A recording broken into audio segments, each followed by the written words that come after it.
Next, I want to talk about lines of fit. Okay, this is just two different ways of writing the same thing. Some things I want to point out.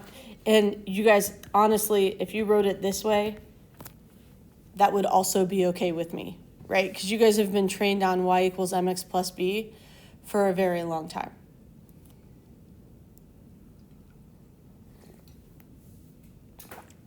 The one thing that we have is the hat. So I do expect if I ask you for an equation that you give me the hat on the y. And all that hat means is that it's a predicting line. It's not an exact line. Okay?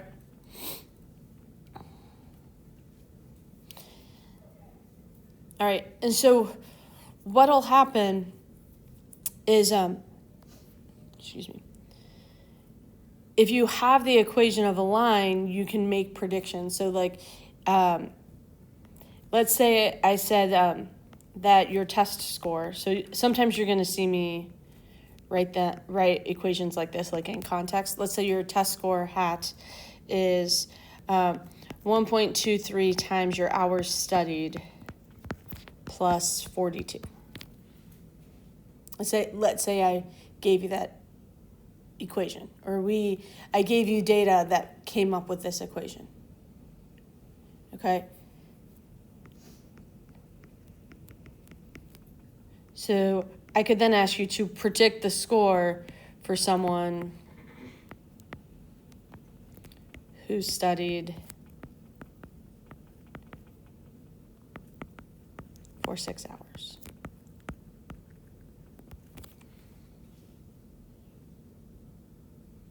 All you would do is plug that 6 in for the hours and make the prediction. We good? Okay.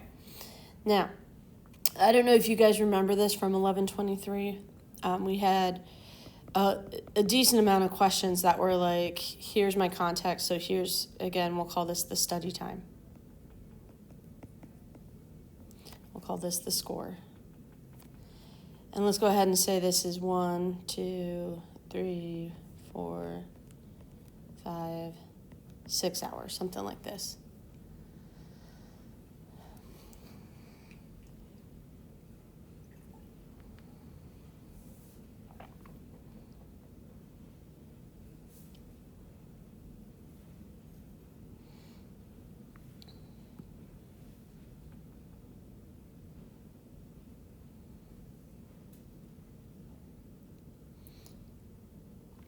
So as we look at this scatter plot, do you guys see that like my study times are only between 1 and 5 hours? Okay. All right, so interpolation is predicting within the X range. So like for instance, on this scatter plot, predicting when X is between 1 and 5.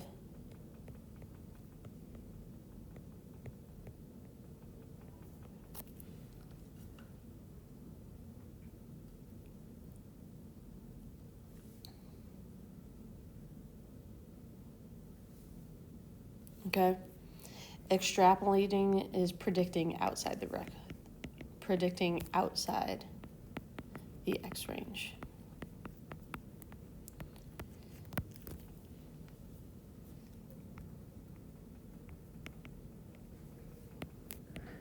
So in this case, that would be more than 5 hours.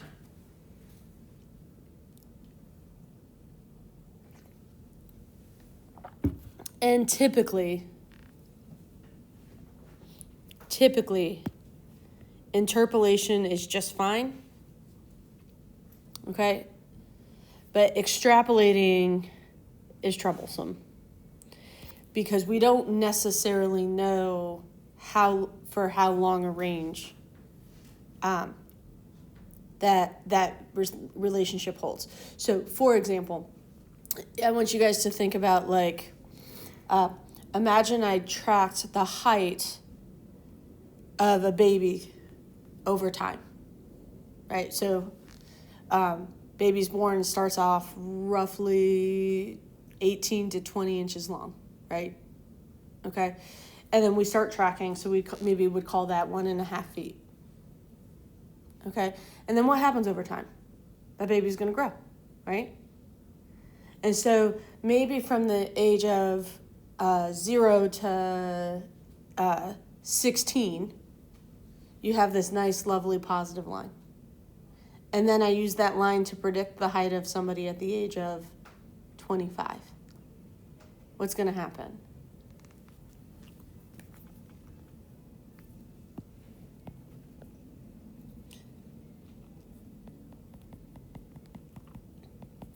So here's 0 years old.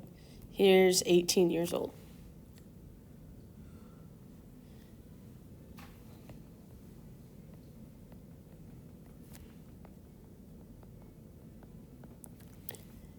Does a person's height continue to grow indefinitely?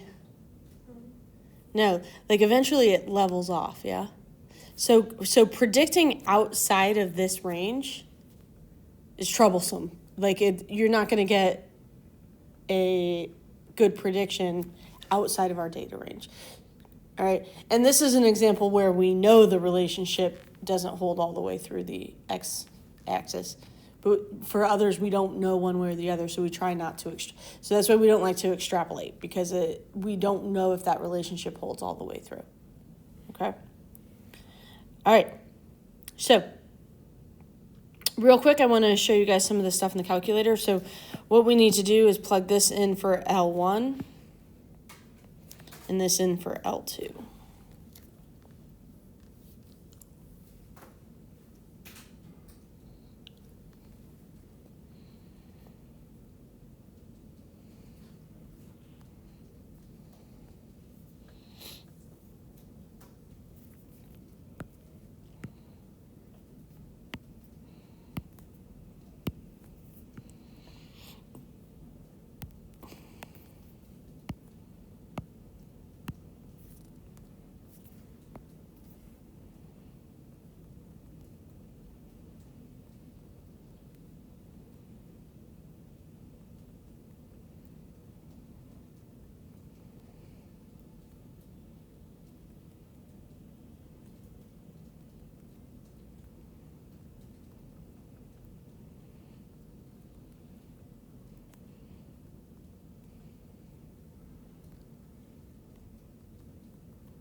We good? All right. So your calculator can do a scatter plot for you. So that's the first thing I want to show you. So if you hit second y equals, and then yours says like plot 1, plot 2, just hit enter to turn on plot 1. And once you hit enter, it should look like what I've got on the screen. All right. You're going to make sure you have the on highlighted. The type is you want to choose that very first one. It looks like a scatter plot. And then you want to make sure your X list is L1 and your Y list is L2. And then if you hit zoom 9, you can see your scatter plot.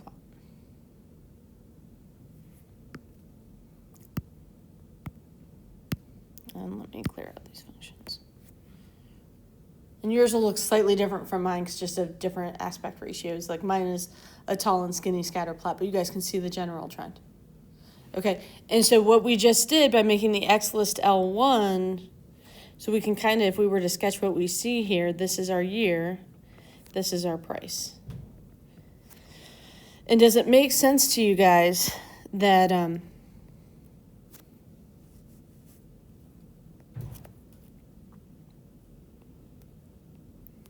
this is going up? As the year increases, so does the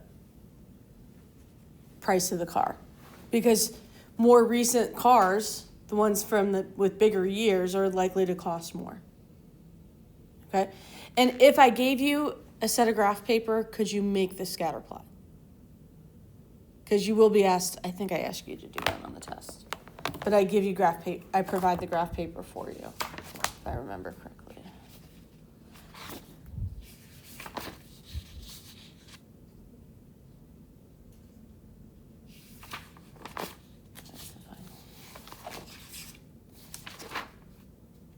Yeah, I provide you with the graph and ask you to.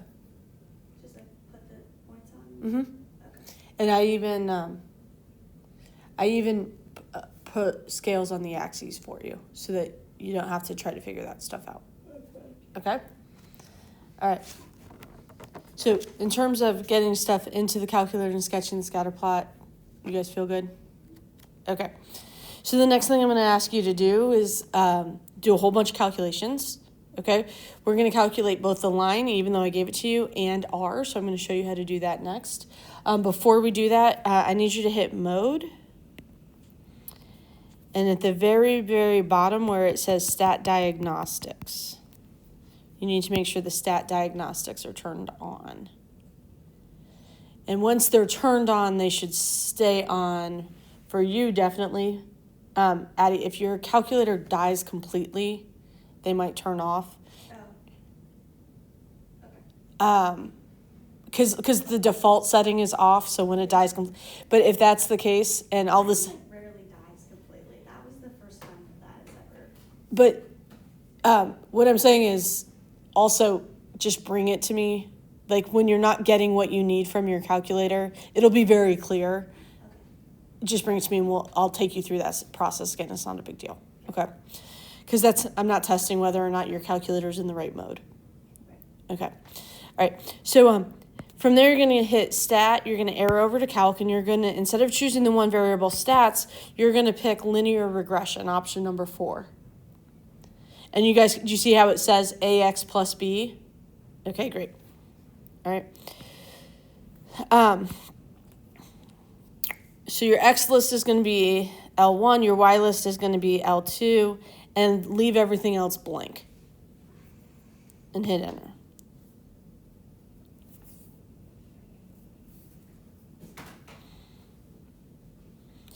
And hopefully now you can see that your calculator gives you a whole bunch of information. You can see, like, it gives you A and B, noticing that A is, A is the number in front of the X. It's your slope. I have mine written in the other order. Because that's kind of, statisticians tend to think in y-intercept plus slope instead of the other way around. Like I said, if you write this as mx plus b, we're good. It's a matter of knowing that the number, like, you're just filling the a and the b into the equation format that's on the top there. Okay? So you can see kind of how to get the equation on the line. And also we can see from here that r is equal to 0.932.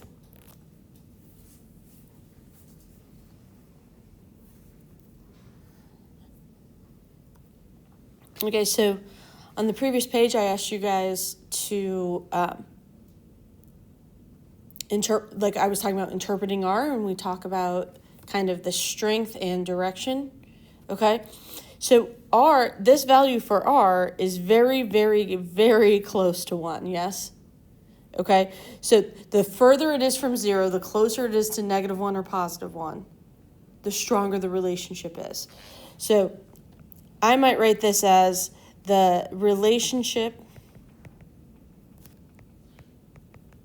between year and price of a car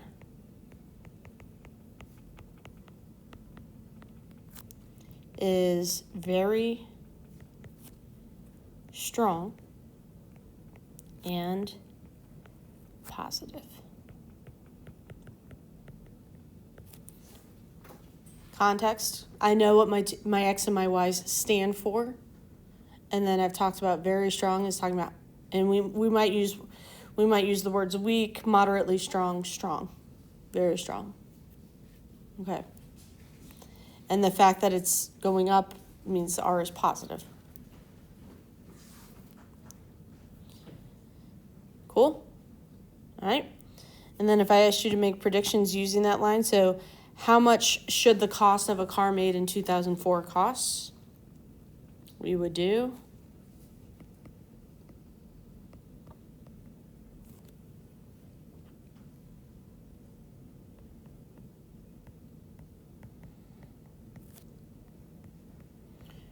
you just plug 2004 in for X.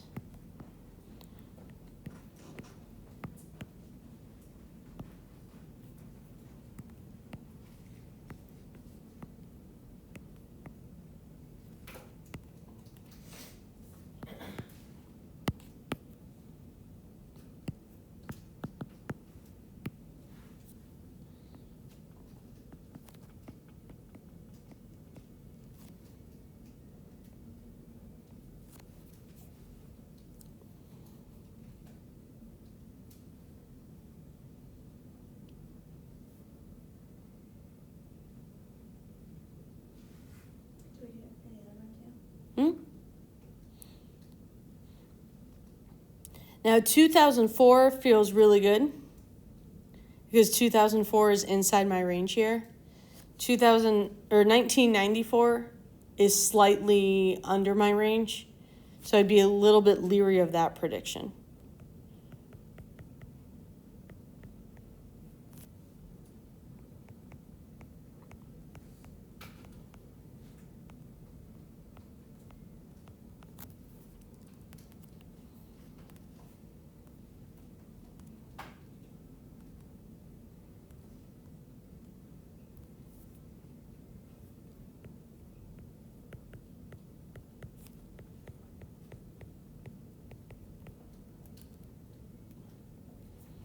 And as you guys can see, what are we getting?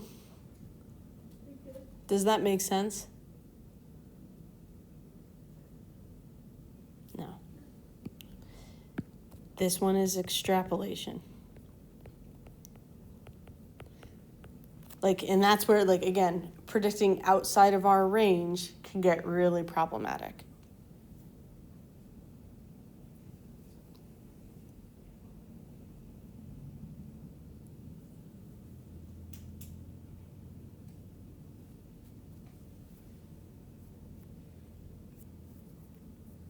We'll start with the